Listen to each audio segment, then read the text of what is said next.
বন্ধুরা কেমন আছো তোমরা? আশা করি ভালো আছো, সুস্থ আছো। আলহামদুলিল্লাহ আমিও ভালো আছি। এই তো আমি রেহেনা ইসলাম তোমাদের মাঝে নিয়ে আসলাম ডেইলি ব্লগ। তো আমি যাচ্ছি গ্রামে আর তোমাদের সাথে একটু শেয়ার করতেছি। আর গ্রামে যাচ্ছি কি করব, কি জন্য যাচ্ছি তোমাদের সাথে শেয়ার করব। আর আমার ভিডিওটা যারা দেখছো নতুন, এখনই লাইক করো নেই, আপুরা ভাইয়ারা লাইক কমেন্ট শেয়ার করে দাও। আর আমার আগের ভাইয়ারা আপুরা বোনেরা দিদি ভাইয়ারা যারা আছো তোমরা বেশি বেশি করে লাইক কমেন্ট শেয়ার করে দাও। তো আমার ভিডিওর পাশেই থেকো।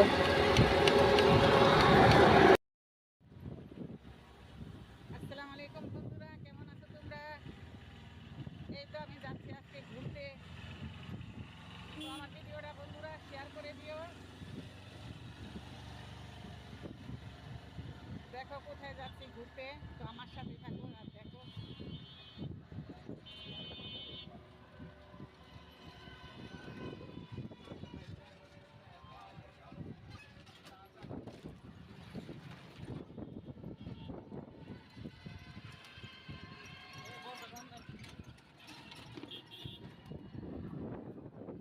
তো বন্ধুরা আমি যাচ্ছি গ্রামের বাড়িতে।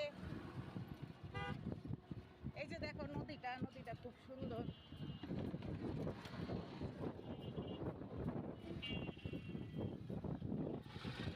পাতা।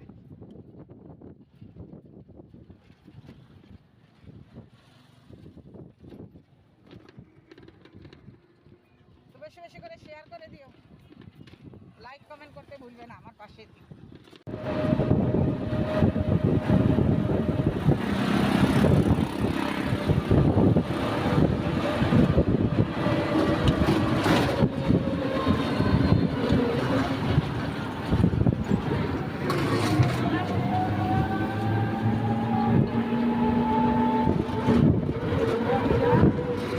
আপনি আছে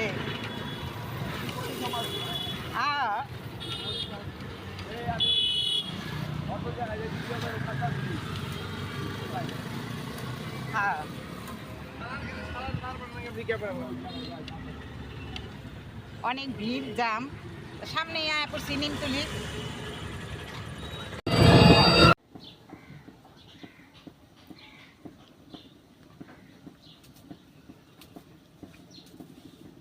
ওই যে পাট শাক বাড়ির সামনে জানে, ভালোই কিনতে ভালোই লাগে, নরম শাকগুলা। পরশু দিন ওই যে খাইছি, অহনো ঘরে আছি, নিয়ে রাখছি পাট শাক।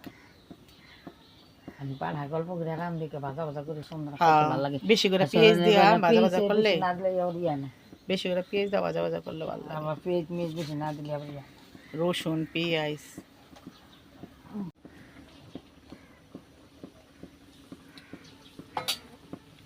বাড়িয়ে না তরকারি বাইরে থেকে শাক দিয়ে রান্না। আমার তো পারবেন না জানা, ওটি ভাতের ভাতের আপনা আপনি যাইব কেমতে যাবা কবে যাবো এই দুই আর আমি বই আসতে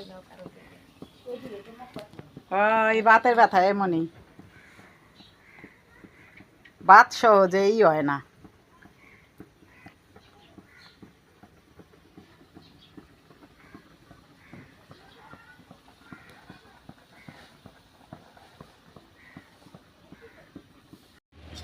এই যে আচার।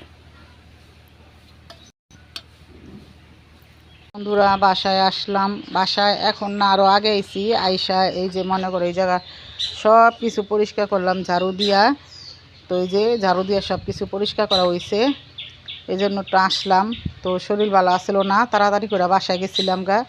তো আবার আইসা আজকে সব কিছু ঝাড়ু দিয়া পরিষ্কার কইরা এসে পরিষ্কার করছি। তো এখন চলে যাব আবার ঢাকায়। এই দেখো সব কিছু পরিষ্কার করা, এখন চলে যাব। ভাল লাগে না একা একা, পাশে আমার লগে কেউ আহে নাই, আমি একা। সব কিছু পরিষ্কার করছি দেখো। একদিন দুই দিন না থাকলে এই যে ঘর বাড়ি এই যে অবস্থা হয়ে যায় এলোমেলো।